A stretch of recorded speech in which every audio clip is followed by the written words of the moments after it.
Hello family, welcome to Stories by Tocci. We bring you interesting folk tales. Please subscribe and drop a like for us. This generosity would go a long way for us. Also share to family and friends. And please turn on post notification to stay tuned for more. Thank you as you do so. Now let's get into the story. The night in Abaddon stretched heavy, the kind of night where silence itself seemed to whisper of things better left unspoken. Clara sat by the wooden window of her room, her wrapper tied firmly around her chest, her frame drawn in like a bird hiding its wings.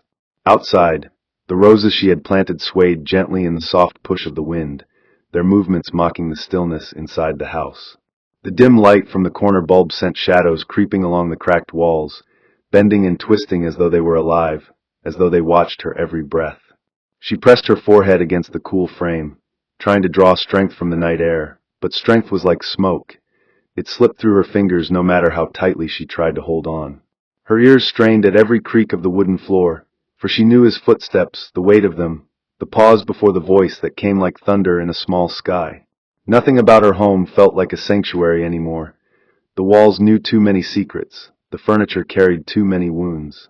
She closed her eyes, but images flickered like old photographs she wished she could burn. A woman's heart is not made of stone. Yet hers had been hardened by years of silence, words swallowed whole, and laughter smothered before it could leave her lips. And still she sat there, watching the roses outside as though they alone understood her longing, the desire for wings, the hunger for air that did not reek of fear. Morning, when it finally came, arrived not with the sweetness of dawn, but with the hurried noises of Abaddon's streets clawing at the windows. Dugby Market was already alive by the time Clara tied her scarf and stepped outside with her basket. The smell of roasted corn drifted on the breeze, blending with the sharper scent of peppers piled high on wooden tables. Women shouted prices until their throats grew hoarse, children darted between legs, and men rolled carts heavy with yams that threatened to tumble at each turn. Clara walked carefully through it all, her steps small, her eyes lowered, her basket close against her hip as if it were her shield. Each voice around her was loud, yet none of them reached her spirit. It was then, just near the stalls of onions glistening like drops of sun, that she felt it, that quiet shift, that gaze. She raised her eyes just once, and there he was. A man in simple clothes, sleeves rolled up, his posture easy in a crowd that was anything but. His eyes caught hers, not with the sharpness she had grown used to, but with a softness that unsettled her even more. She looked away quickly, heart knocking against her ribs as though it wanted to leap free. It was just a moment, nothing spoken, yet something in it lingered like the aftertaste of honey, sweet, confusing, dangerous. She pressed forward, weaving deeper into the chaos of the market, but she knew she had carried something away from that glance. And perhaps, in that very instant, the path she had long buried inside her heart began to stir awake.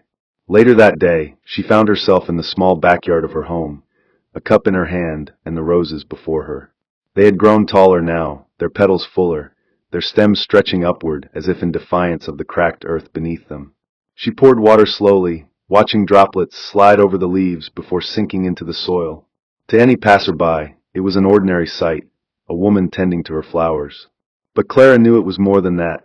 The roses were her secret companions, the only witnesses to her fleeting moments of peace. As she watered them, she felt a strange stillness within herself, as though their strength was seeping into her. She leaned closer, brushing her fingers over the petals, and for the first time in a long while, a ghost of a smile hovered at the edge of her lips. Yet behind her, the house loomed, heavy and watchful, and she knew peace was a luxury that could never linger too long. The walls behind her had ears, and the doors always carried echoes of footsteps she dreaded.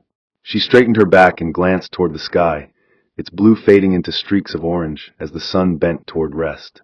Evening was coming, and with it, the shadow of the man who held her life by the throat. She set the cup down and brushed her palms against her wrapper, the softness of the petals lingering on her skin like a promise she dared not speak aloud. By the time night fell, the house had wrapped itself in its usual hush, a hush that was more prison than peace. Clara set yam and stew carefully on the table, her movements precise, each one measured as though a single mistake could tip the balance of the world. Across from her, Richard sat stiffly in his armchair, his shirt fine, his face carved with suspicion he did not bother to hide. His eyes roamed the room like a hawk circling prey, pausing on her longer than she could bear. The furniture stood neat, the magazines stacked, the rug without a crease, order she had learned to craft, order that kept storms at bay. She placed the food before him with a quiet nod, her face calm, but her fingers trembling slightly at her side. He lifted his spoon, his eyes still locked on her, and the silence stretched, thick as oil. Clara stood near the kitchen doorway, forcing a small, polite smile, a mask she had worn so often it had almost fused into her skin. Beyond the window, the roses swayed in the night air, untouched by the tension inside. She thought of them then, their defiance, their stubborn bloom, and she wished she too could root herself in strength, rise tall, and catch the wind. But she did not move. She waited, her body still, her heart folded tight, knowing that in this house even silence had a price. Morning broke again in Abaddon with its familiar chorus, the crowing of roosters from hidden corners, the rattling of Kiki Napep engines coughing awake, and the endless songs of traders claiming the day before it had properly begun. Clara tied her wrapper with quiet hands, lifted her woven basket, and stepped into the rush of the city as though it were safer than the silence of her own home. Dugby Market was alive, bursting at the seams with voices and colors. The smell of akra frying mixed with the sharper tang of fresh pepper, and the earthy scent of yam piled high like little hills. Clara kept her eyes down, her basket tucked firmly against her hip, her steps measured like one who knew the danger of being noticed. Yet danger did not always wear the face she expected. Somewhere between the stalls of onions and the long tables of smoked fish, her foot struck the uneven edge of a plank, and her basket tilted, spilling tomatoes across the dusty ground. In that moment, when heat rushed to her cheeks and the market's noise pressed close, another pair of hands reached for the tomatoes. She looked up, and there he was again, the man in rolled sleeves. His movements were calm, almost unhurried, his eyes carrying no judgment, only a quiet respect as he handed back the fruit. Clara felt her breath catch. It was nothing, just an act of courtesy in a place that rarely spared kindness, yet it rang louder in her chest than the shouting of the traders. She whispered her thanks, her voice barely more than a thread, and gathered her basket quickly. She did not linger, could not linger, but as she walked away, she felt the weight of his presence following her like a shadow she both feared and longed for. The sun rose higher, pouring heat over the tin roofs, making the air shimmer and the streets smell of dust. Clara pressed through the market crowd, but her thoughts were no longer on peppers or yams or the bargaining voices around her. She carried the memory of that moment as if it were a fragile thing tucked into her basket, hidden between the limes and the bread. She replayed his expression, steady, kind, untouched by suspicion. It was a dangerous thing to remember, and she knew it. At home, even the shape of her sigh could earn her a sharp word. Yet the memory clung to her, soft as new cloth, wrapping itself around her spirit. She thought of the roses waiting in her backyard, how they leaned toward light no matter how often the wind battered them. For a brief instant, she wondered if perhaps she too could bend toward something other than fear. But just as quickly, the thought brought with it a shiver. Dreams were luxuries for women who did not count footsteps in the night or measure silence like a blade. Clara tightened her grip on the basket and moved on, her body swallowed by the crowd. Somewhere behind her, or perhaps only in her imagination, she felt eyes still watching. Not cruel, not heavy but curious. The market roared around her, yet in the hollow of her chest, a seed of something unspoken had been planted, and though she dared not name it, she knew it was there. When she returned home, the house greeted her with its old weight, the kind of weight that pressed on shoulders and bent backs without ever lifting. She set her basket on the wooden table, and began to arrange her purchases carefully. Peppers here, onions there, bread wrapped neatly in cloth. It was a ritual, one she had perfected, a way of telling herself she still had control over something, however small. The faint sound of children's laughter drifted from the street outside, mixing with the ticking of the clock on the wall. For a moment Clara paused, her fingers resting on a lime, and she allowed herself to remember the softness in the man's eyes. It was not love, not yet, perhaps not ever. But it was a reminder that gentleness still existed in the world, somewhere beyond the four walls that hemmed her in. She turned toward the back door, her eyes falling on the roses swaying in the little patch of sunlight. They seemed to nod at her as though sharing in her secret, and for a fleeting second Clara smiled, small, hidden but real. Then she turned back to her task, her face settling once more into its practiced calm. For in this house, every expression was a risk, and even a smile could raise suspicion. Night crept in, carrying with it the long shadows that Clara had come to dread. The sitting room glowed under the weak bulb, casting the furniture in stretched silhouettes across the floor. Richard sat at the table, his shirt crisp, his posture rigid, his eyes sharp. He did not need to raise his voice. His silence was louder than any shout. Clara moved about with careful grace, setting plates, pouring water, ensuring the chairs were aligned, the rug uncreased, the table free of crumbs. Her every movement was a prayer for peace, a bargain for quiet. She could feel his gaze tracking her, a hawk measuring the twitch of a mouse. When she finally sat across from him, her face smooth, her hands folded lightly in her lap, she felt as though the walls had drawn closer, pressing in to hear her heartbeat. The food lay untouched between them for a moment too long, the silence heavy as stone. Then Richard reached for his spoon, and only then did Clara allow herself a breath. Outside, the roses stirred in the night wind, untouched by the storm inside. Clara thought of them again, their stubborn bloom, their quiet defiance, and somewhere deep within her, she wondered if perhaps one day she too could sway against the weight without breaking. But for now, she kept her eyes lowered, her smile faint, and her spirit folded, surviving one breath at a time in the house where even silence carried danger. The dawn in Abaddon broke soft and hesitant, clouds heavy with the memory of last night's rain. Clara sat at the edge of her bed, her wrapper pulled snug across her chest, her gaze fixed on the faint light spilling through the small window. The cracked clock on the wall ticked on, its sound too loud in the silence of the room. She clasped her hands together on her lap, but her thoughts were restless, circling like trapped birds. She could still hear his voice from yesterday. No, not Richard's, but the other, the stranger's, gentle and measured, the voice of a man who had stooped to help her gather her spilled tomatoes. She had not expected to carry it into the night, yet it had followed her like an echo she could not silence. Fear prickled her skin, for even a stray thought felt like betrayal in her world, but beneath the fear, there was something else, a flicker of hope, fragile but stubborn. She rose from the bed and crossed to the window, pressing her forehead against the cool wood. The roses stood outside, tall and alive, their petals catching the pale morning light as though they had survived the storm. Clara let out a breath she had not realized she was holding, the kind that trembles at the edge of both relief and despair. In that moment, she felt herself caught between two lives, the one she endured inside these walls, and the one she could almost glimpse, hidden somewhere in the softness of a stranger's gaze. By midday, Dugby Market throbbed with its usual life, a beast of voices and colors and restless energy. The air was thick with heat, smoke curling from Accra pans, motorbikes rattling through narrow spaces, traders balancing baskets on their heads as they called prices into the din. Clara moved through it with her basket steady against her hip, her steps cautious but firm.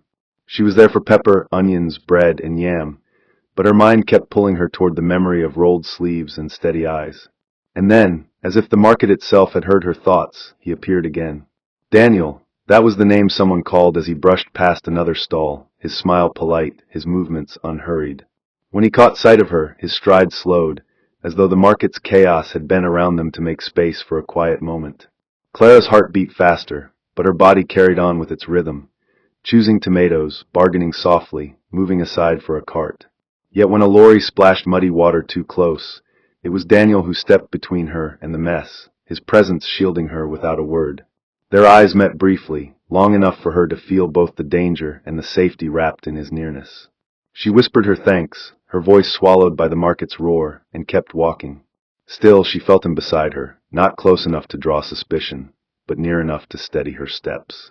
And for the first time in many years, Clara felt the world tilt, offering her a glimpse of gentleness in a place she had long thought barren. At home, the routine was a ritual she dared not abandon. Clara ironed Richard's shirts on the wooden table, the hiss of the hot iron rising and falling like a tired sigh. Beside her, a pile of neatly folded clothes waited, each crease sharp, each corner perfect. It was her way of survival, order and precision, the kind that made storms less likely to rise. Yet as she pressed the fabric, her mind wandered, and her lips softened into the faintest trace of a smile. She caught herself quickly, glancing toward the door as though the walls might accuse her. On the shelf nearby, framed photos looked down, reminders of the life Richard controlled, of the cage he had built around her. But even cages cannot always hold the heart. Clara's eyes drifted toward the backyard, where through the open doorway, she could see the roses swaying in the sunlight. They looked stronger than they had yesterday, their petals wide, their stems unbowed. She set the iron aside and ran her hand over the warm cloth, her thoughts pulled toward the man whose presence had begun to water the parched soil of her spirit. She scolded herself silently. It was foolish, dangerous, reckless even. But sometimes the heart holds onto what the mind knows it cannot afford. Clara straightened the pile of shirts, her face returning to its careful calm, but deep inside, something had shifted. Evening came with clouds heavy over the city, the promise of a storm carried on the wind. Clara left the market later than usual, her basket lighter, but her steps slower. The road out of Dugby stretched long, lined with puddles from the morning's drizzle. The sky grumbled softly, thunder flashing faintly on the horizon. Under the wide oak tree that marked the bend of the road, she saw him, Daniel, waiting with a small umbrella in hand, his posture calm, his gaze steady. For a moment, Clara's feet faltered, her body torn between the pull of caution and the push of longing. She moved closer, her wrapper clinging slightly in the damp air, her basket pressing into her side like a secret she dared not drop. Their eyes met under the looming branches, and in that brief exchange, there was no need for words. The world around them, the storm, the city, the years of silence, faded into the background. What remained was the fragile thread of possibility stretched between them, delicate yet unbreakable. Clara tightened her grip on the basket and drew closer, her heart beating loud against the drum of distant thunder. And though the storm had not yet broken, she knew one was already gathering within her, the kind that could wash away everything she had known. The evening after the oak tree meeting wore a strange perfume, a mix of damp air and nerves. Clara walked home the long way, letting the road cool the heat in her cheeks, the market's noise fading to a thin ribbon behind her. She carried only bread and pepper, but it felt as if she balanced a whole future on her hip. At the gate she paused, listening. No voices, only a gecko clicking a private opinion from the wall. Inside, the house greeted her with its usual stiff politeness, chairs aligned like soldiers, the clock thudding authority from the wall.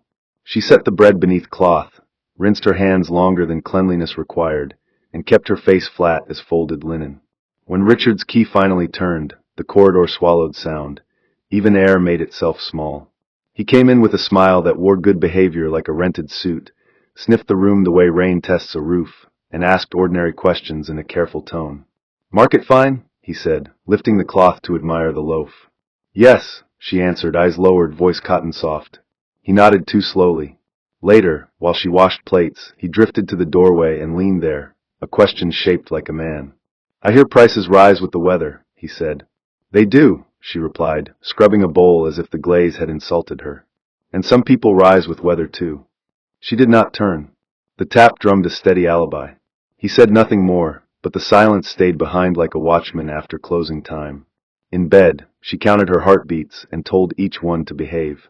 Sleep came late, wearing soft shoes, and even then she dreamed of branches spreading above a narrow road, and a voice that didn't push, only stood beside. Suspicion blooms without sunlight.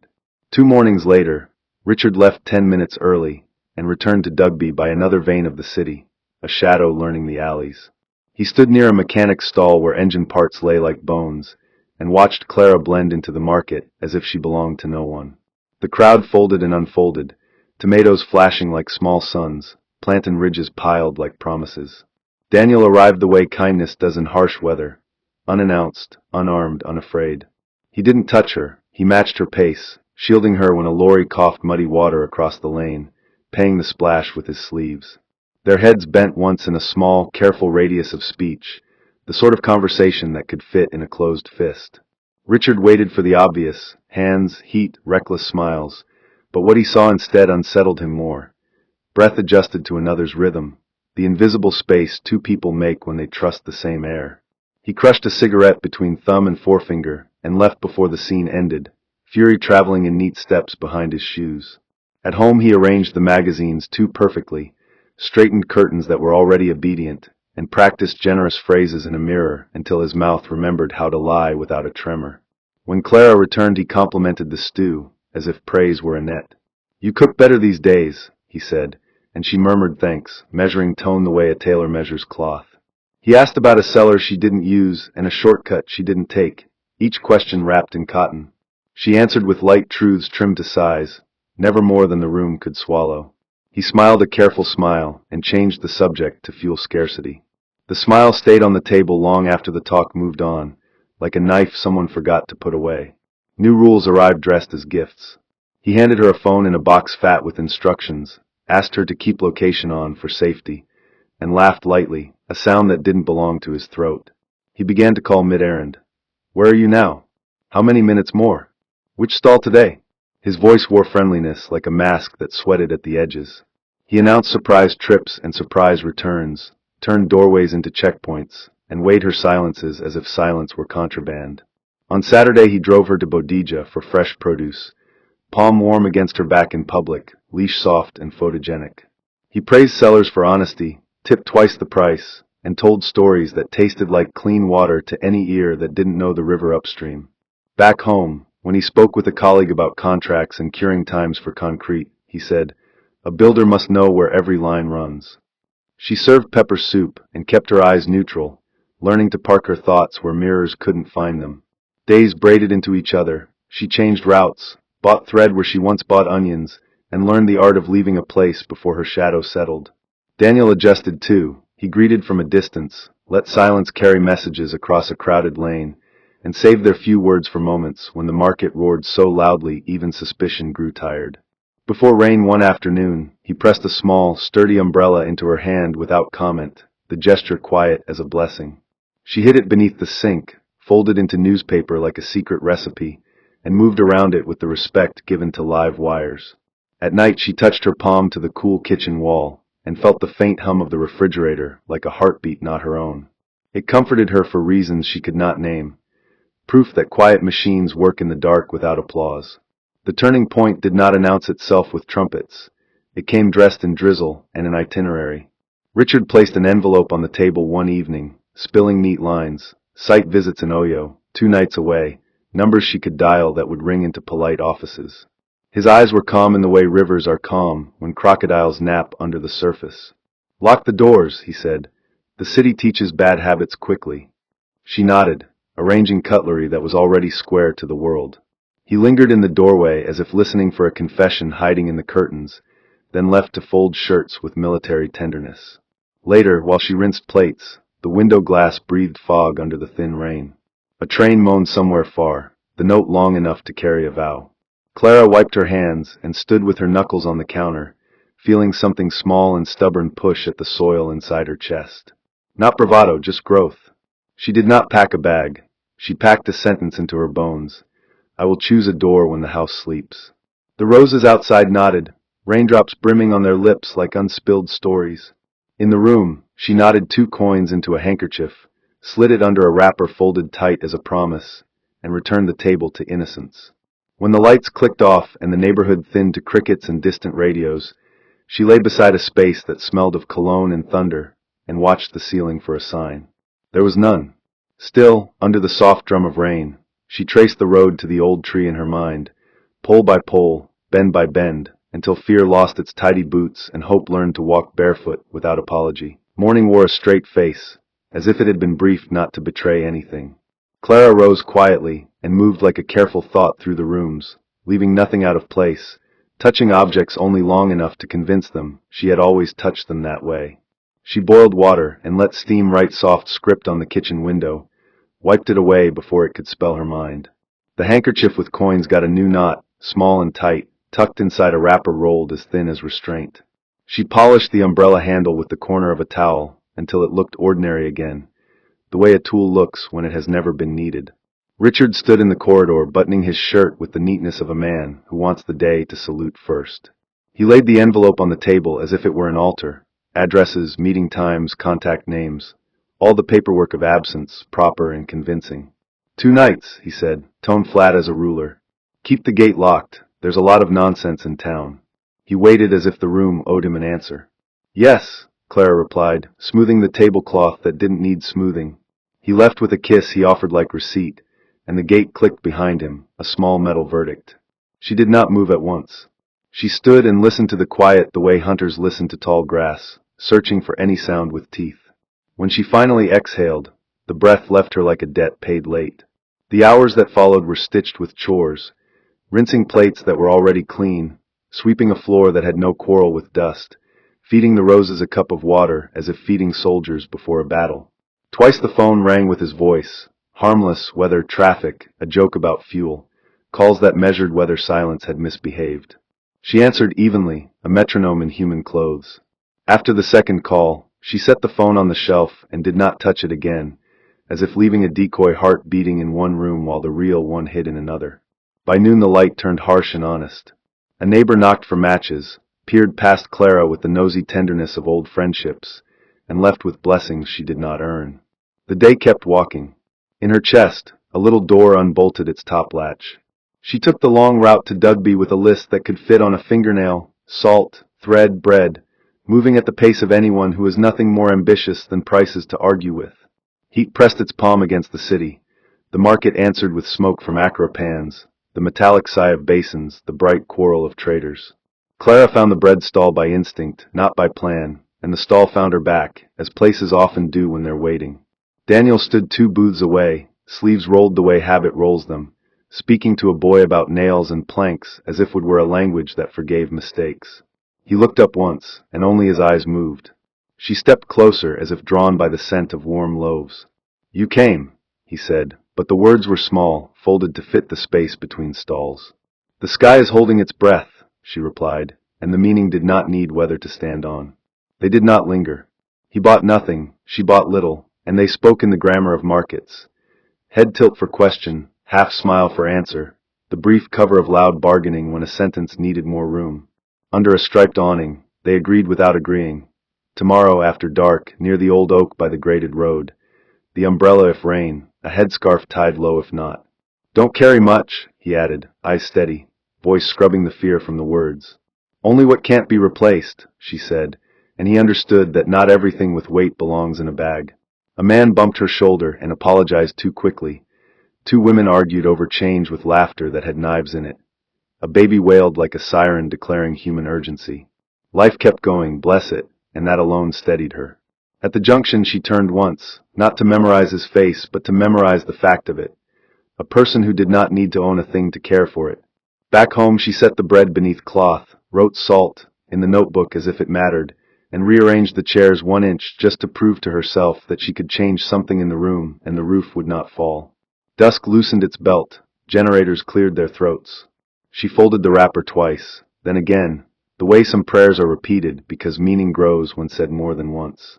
When the first star appeared, it looked like a small approval pinned to a large sky. Darkness slid into the street like a careful thief, and the neighborhood rehearsed its night noises. Radios humming old love, geckos clicking headlines only lizards read, distant laughter riding on diesel fumes. Clara waited until the clock touched a number that felt like courage wearing slippers. She ate 2 spoonfuls of rice so hunger couldn't argue with her steps, filled a plastic bottle with water, and slipped the coin knot and rolled wrapper into the basket where bread usually slept. The phone on the shelf blinked a tiny green eye. She let it blink. At the door she listened again, because listening had kept her alive this long, then turned the key slowly until the lock gave up its hold like an old grudger. The gate hinge tried to complain. She fed it half a breath and asked it to be kind. Street lamps had chosen fatigue instead of duty. Only a few bothered to work. She counted poles the way pilgrims count beads, whispering their numbers to keep rhythm. The rain that all day had been composing itself found its first sentence, a scatter of drops polite enough not to make a scene. She opened the umbrella and felt its small roof steady her head. A stray dog looked at her as if recognizing an animal leaving one pack for another. At the bend, the oak gathered night into its branches and made a chapel of shade. Daniel stood there, not heroic, not dramatic, simply present, umbrella closed, hands empty, shoes that looked like they knew gravel. He stepped forward but not too far, the way people do when they've promised themselves not to add weight to someone already carrying. "Are you hurt?" he asked, because safety begins with the body. "I am here," she said, because sometimes arrival is the only answer truth accepts. For a few breaths they let silence test the air. The rain found a rhythm on leaves and asphalt. A car passed with the indifference of things that are not the story. "We walk toward Apata first," he said. "My aunt, she keeps a small compound. We can plan with her walls listening." She nodded, shifted the basket to her other hip, and took the step that changes the future by the length of a foot. They had moved no more than 5 paces when the tree introduced a third shadow. Richard stepped out of darkness without hurry, the kind of calm that makes ordinariness frightening. He didn't shout. His quiet scraped harder than a slap. "So," he said, as if greeting late guests to a party he hadn't planned. Rain sewed a fine veil between his face and the world. Daniel turned half toward him, an angle that protected without promising war. Clara's throat tightened, but fear had stopped being the loudest thing in her. Richard's eyes ran over the umbrella, the basket, the knot of coin under cloth, and the recognition on his lips was not surprise. It was satisfaction salted with bitterness. "I left the door open on purpose," he said softly. "I wanted to see which animals would use it." He let the sentence sit and grow thorns. "Go, if going is what your feet have decided. The road is a teacher that collects fees in flesh and sleep." He glanced at Daniel. "You builder. Careful with other men's walls. They have a way of falling on your head." Daniel didn't rise to it. The umbrella in his hand was the only answer he held. Clara expected a hand to seize her, a threat, a scene that would set the whole street buzzing. Instead, Richard slid his wedding band once around his finger as if adjusting a loose screw. "I've already called my lawyer," he continued, voice flat as dust. "Accounts separated. Your name is off the title. The phone you pretend not to carry is a tether. I won't need it. Your absence will explain you better than any conversation. People prefer simple stories.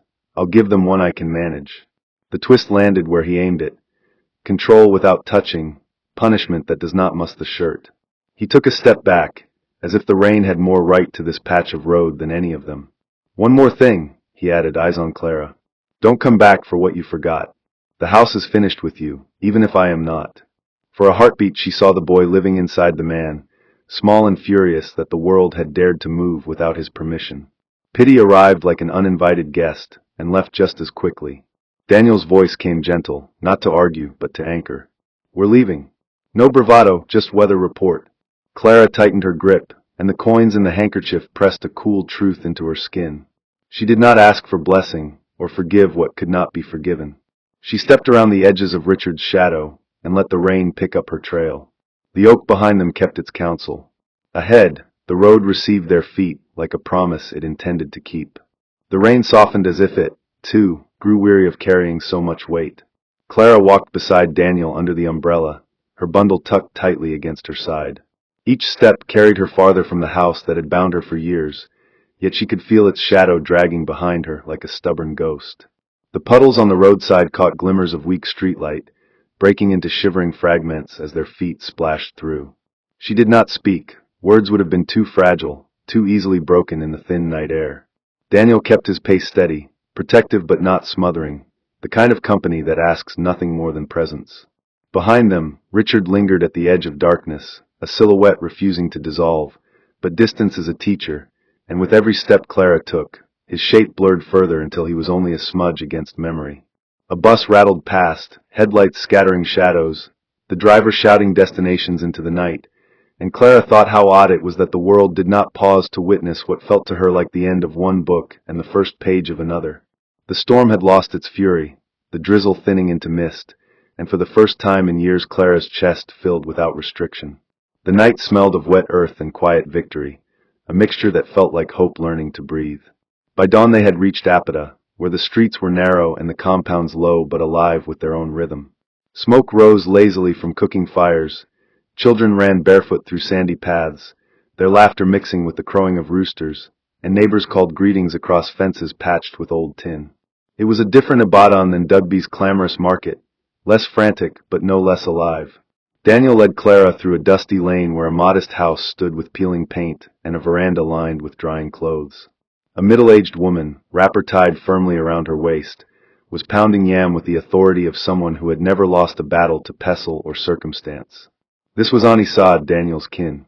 When she looked up and saw them, her eyes lingered not on Daniel but on Clara, reading her with the quiet precision of a woman who knew storms by their smell.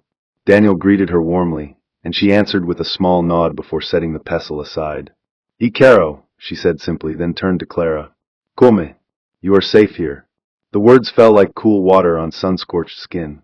Clara clutched her bundle tighter, unsure whether to bow her head in gratitude or collapse into tears, but her feet obeyed, carrying her inside a compound that smelled of smoke, soap, and refuge. It was not a grand sanctuary, but it was a shelter with walls that did not watch her with suspicion. For the first time in too long, Clara exhaled without rehearsing the sound of it. The midday hours moved slowly, allowing space for thought Clara did not yet know how to hold. She sat on the veranda with a steaming cup of tea in her hands, the heat rising into her face, while Daniel repaired an old leather bag nearby, his focus calm, his silence respectful. Children darted past in bursts of laughter, their bare feet scattering sand into the air, and the smoke of akra frying drifted in from a neighbor's yard, mingling with the smell of roasting yam. The world was noisy in a new way, but it was not the noise of fear, it was the noise of living. Still, Clara's heart was unsettled. She clutched the cup as if it were a lifeline, her fingers tense around its fragile frame, and her eyes wandered far away. Questions pressed in on her. What if Richard followed? What if he turned his words into chains heavier than hands? What if tomorrow was only a mirage? Hope is a stubborn seed, but doubt grows faster when watered by memory. She said little, but Daniel's quiet presence was its own answer. He did not rush her, did not demand her trust, only offered the steadiness of someone who would hold ground if the wind turned rough again. Clara sipped her tea slowly, letting its warmth anchor her, and for a flicker of a moment she imagined laughter spilling freely from her mouth, not forced, not measured, but true. It scared her how much she wanted it, but the wanting itself was proof that she was no longer numb. Night fell gently on the compound, the flickering bulb inside the small sitting room casting more shadow than light. Clara knelt by her mat, folding her wrapper with hands that trembled less than they once did. She tied coins into her handkerchief again, the small bundle now familiar as a heartbeat, and placed it carefully at her side.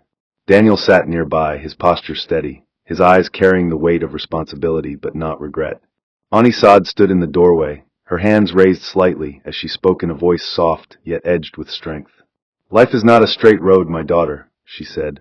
"It bends, it tests, but it also allows us to choose where to rest our feet." Outside the window, rain began to fall again, gentle this time, each drop catching the reflection of street lamps and puddles.